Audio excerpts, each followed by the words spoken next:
And coffee ప్రియులకి శుభార్త. ఎందుకంటే రీసెంట్గా ఒక సర్వే జరిగింది యూఎస్లో. 40,000 మంది మీద ఈ సర్వే చేయడం జరిగింది. ఏంటంటే US national health and nutrition examination survey అంటారు. దీంట్లో ఏం చేశారంటే 10 ఏళ్ల పాటు 40,000 మంది మీద సర్వే చేసి వాళ్ళు కనుక్కుంది ఏంటంటే ఉదయం ఎవరైతే కాఫీ తాగుతారో వాళ్ళకి గుండె జబ్బు వచ్చే ప్రమాదం తక్కువ అని చెప్తున్నారు. సో వీళ్ళల్లో ఇటువంటి వేరే కారణాల్లో చనిపోయే రేటు 16% తగ్గిద్దని, గుండె జబ్బు వచ్చి చచ్చిపోయే ప్రమాదం 35% తగ్గిద్దని రుజువైందనమాట. సో దీనివల్ల ఏంటంటే పొద్దున్నైతే ఎవరు కాఫీ తాగుతారో వాళ్ళకి ఈ గుండె జబ్బు వచ్చే ప్రమాదం తక్కువ. సో అట్లని చెప్పేసి మధ్యాహ్నం సాయంత్రం కాఫీ తాగడంలో ఇదేమీ కనిపించలేదండి, తేడా ఏం తెలియదా.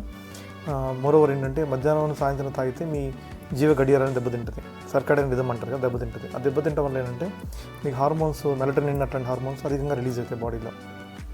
అధికంగా రిలీజ్ అవ్వటం వల్ల అది బీపీ అట్లాంటి వాటికి, బ్లడ్ ప్రెషర్కి కారణం అవుతుంది. సో తద్వారా గుండె జబ్బులు వచ్చే ప్రమాదం కూడా ఎక్కువ ఉందన్నమాట. సో మనకి ఇక్కడ గమనించాల్సింది ఏంటంటే ఎవరైతే ఉదయాన్నే కాఫీ తాగుతారో ఒకసారి వాళ్ళకి మాత్రం ఇది అది మంచిది అని చెప్తున్నారు సర్వేలో. సో అట్లని చెప్పేసి కాఫీ ఎప్పుడు పడితే అప్పుడు ఎంత పడితే అంత తాగడం మంచిది కాదు. Thank you for watching my channel. Bye bye.